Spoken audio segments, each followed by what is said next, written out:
Assalamualaikum warahmatullahi wabarakatuh. Halo teman-teman, perkenalkan nama saya Kulsumrian Manitra. Di sini saya sebagai mahasiswa dari Universitas Terbuka Bandung dengan NIM 877831606. Pada kesempatan ini saya akan membahas materi tentang pelajaran dari sejarah Pancasila bagi generasi muda. Sejarah Pancasila. Pancasila lahir dari sebuah proses yang panjang dan penuh perjuangan.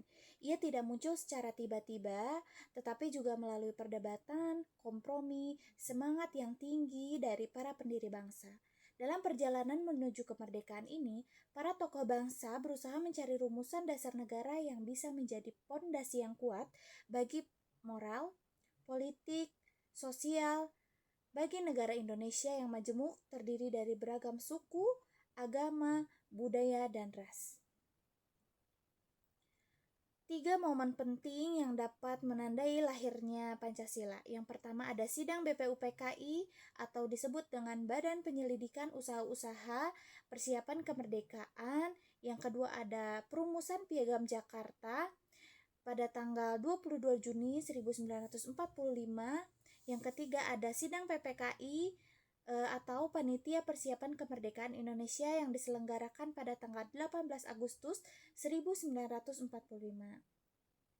Sebagai dasar negara dalam pembukaan Undang-Undang Dasar Negara Republik Indonesia tahun 1945, ketiga peristiwa ini tidak hanya penting secara historis, tetapi juga mencerminkan nilai-nilai leluhur Pancasila yang tetap relevan hingga masa. Bagaimana proses lahirnya Pancasila? Yang pertama ada diadakannya Sidang BPUPKI pada tanggal 29 Mei sampai dengan 1 Juni 1945. Sidang BPUPKI ini dibentuk oleh pemerintahan Jepang pada tanggal 29 Mei 1945 dengan tujuan penyelidikan segala hal yang diperlukan untuk mempersiapkan kemerdekaan Indonesia. Sidang pertamanya dilaksanakan pada tanggal 29 Mei sampai dengan tanggal 1 Juni 1945 dan membahas dasar negara Indonesia yang akan merdeka. Dalam sidang ini 3 tokoh utama dalam usulan yang berbeda. Yang pertama ada Muhammad Yamin, mengusulkan 5 asas dasar negara. Yang pertama ada peri kebangsaan, peri kemanusiaan, peri ketuhanan, peri kerakyatan, dan peri kesejahteraan. Muhammad Yamin ini menekankan pentingnya rasa nasionalisme dan rasa persatuan bangsa bagi masyarakat Indonesia dasar kemerdekaan Indonesia. Yang kedua ada Dr. Supomo, mengusulkan konsep negara yang integralistik di mana rakyat dan pemerintah merupakan satu kesatuan yang tidak dapat dipisahkan. Yang kedua, ia menolak paham liberalisme dan individualisme. Yang ketiga, pandangan lebih menekankan persatuan dan keselarasan antara individu dengan negara. Yang ketiga ada Insinyur Soekarno yang menyampaikan pidato bersejarahnya tentang lahirnya Pancasila. Yang kedua, mengusulkan 5 prinsip yang disebut dengan Pancasila, yaitu 1. Kebangsaan Indonesia, 2. Internasionalisme dan peri kemanusiaan, ketiga, kesejahteraan sosial, yang keempat, ketuhanan yang berkebudayaan. Insinyur Soekarno juga mengatakan bahwa ia diperas menjadi 3 sila tersebut yang bernama Trisila atau sosio-nasionalisme, sosio-demokrasi, dan ketuhanan. Dan jika diperas lagi menjadi 1 sila, maka menjadi gotong royong. Makna Sidang BPUPKI. Sidang ini menunjukkan betapa beragamnya pandangan para tokoh, tetapi semuanya memiliki tujuan yang sama, yaitu mencari dasar yang bisa menyatukan seluruh rakyat Indonesia. Disinilah semangat musyawarah atau kebersamaan rakyat Indonesia dan nasionalisme sangat terlihat jelas. Panitia dalam penyusunan Piagam Jakarta yang disusun pada tanggal 22 Juni 1945. Setelah sidang BPUPKI selesai, dibentuklah Panitia 9 yang terdiri dari 9 tokoh penting, yaitu Insinyur Soekarno, Dr. Muhammad Hatta, Mr. A.A. Maramis, Adi Kusumo Cokrosujoso, Abdul Kahar Muzakir, Haji Agus Salim, Mr. Ahmad Subarjo, Abdul Qadir, serta Muhammad Yamin.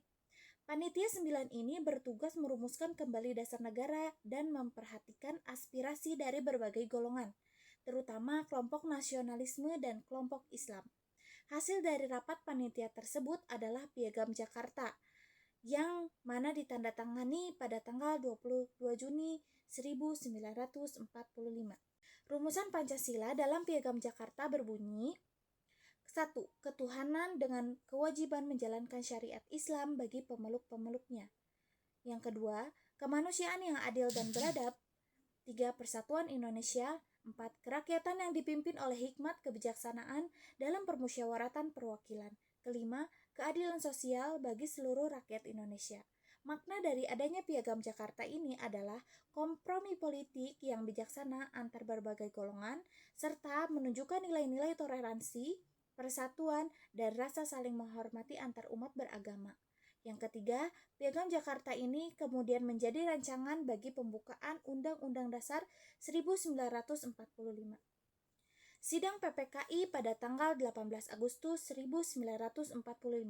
Setelah proklamasi kemerdekaan Indonesia pada tanggal 17 Agustus 1945, keesokan harinya PPKI atau Panitia Persiapan Kemerdekaan Indonesia mengadakan sidang pertamanya. Agenda sidangnya adalah 1. Mengesahkan Undang-Undang Dasar. Yang kedua, memilih Presiden dan Wakil Presiden. Yang ketiga, membentuk Komite Nasional Indonesia Pusat atau NKIP. Sebelum undang-undang disahkan, dilakukan perubahan penting terhadap Piagam Jakarta, yaitu menghapus 7 kata dalam sila pertama. Dengan kewajiban menjalankan syariat Islam bagi pemeluk-pemeluknya, diganti menjadi ketuhanan yang Maha Esa. Perubahan ini dilakukan demi persatuan nasional, terutama di wilayah timur Indonesia yang khawatir akan diskriminasi. Nilai-nilai Pancasila yang tercermin dari proses lahirnya Pancasila.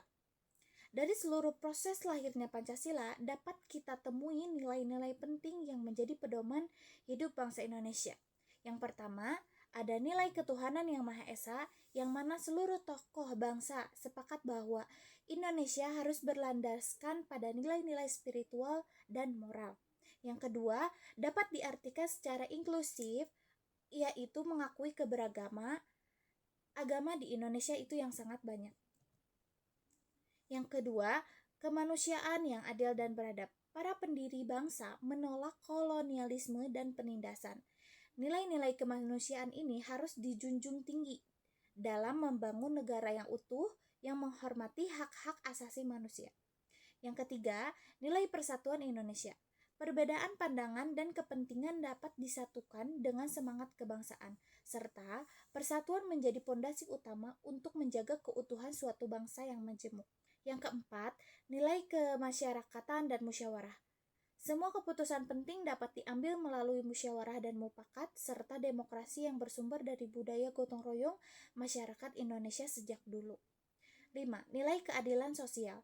Tujuan utama dari kemerdekaan adalah menciptakan kesejahteraan dan keadilan bagi seluruh rakyat Indonesia. Pelajaran yang dapat diambil untuk generasi muda adalah sebagai generasi penerus bangsa, kita tidak hanya perlu mengetahui sejarah lahirnya Pancasila saja, tetapi juga kita harus meneladani nilai-nilai dan semangat perjuangan para pendiri bangsa. Beberapa pelajaran yang dapat diambil adalah 1. Mengutamakan persatuan di tengah perbedaan. Para tokoh bangsa rela berkorban dan berkompromi demi menjaga persatuan Indonesia. Generasi muda harus belajar menghargai perbedaan agama, suku, ras, bangsa, bahasa, dan sebagainya. 2. Meneladani semangat musyawarah dan gotong royong.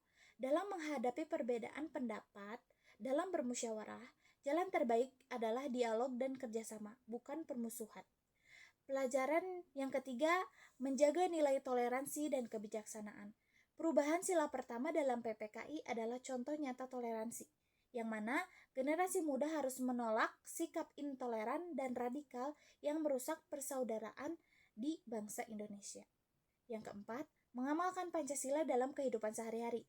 Nilai Pancasila harus diwujudkan dalam tindakan nyata seperti saling membantu, menghormati orang lain, dan menjunjung tinggi nilai keadilan sosial. 5. Menjadikan Pancasila sebagai pedoman di era digital. Di tengah arus globalisasi ini dan perkembangan teknologi, nilai Pancasila menjadi filter agar generasi muda tidak kehilangan jati diri bangsanya. Pancasila bukan hanya warisan sejarah, tetapi juga sumber inspirasi dan pedoman bagi kehidupan bangsa Indonesia. Karena proses lahirnya Pancasila yang panjang mengajarkan kita tentang kebersamaan, toleransi, dan cinta tanah air. Sebagai generasi muda, kita harus tetap menjaga dan mengamalkan serta mengembangkan nilai-nilai Pancasila dalam kehidupan sehari-hari kita, agar bangsa ini tetap kokoh dan bermartabat. Pancasila bukan hanya untuk dihafal, melainkan untuk dihayati dan diamalkan di setiap langkah kehidupan kita. Cukup sekian yang dapat saya sampaikan. Wabillahi taufiq wal hidayah. Wassalamualaikum warahmatullahi wabarakatuh.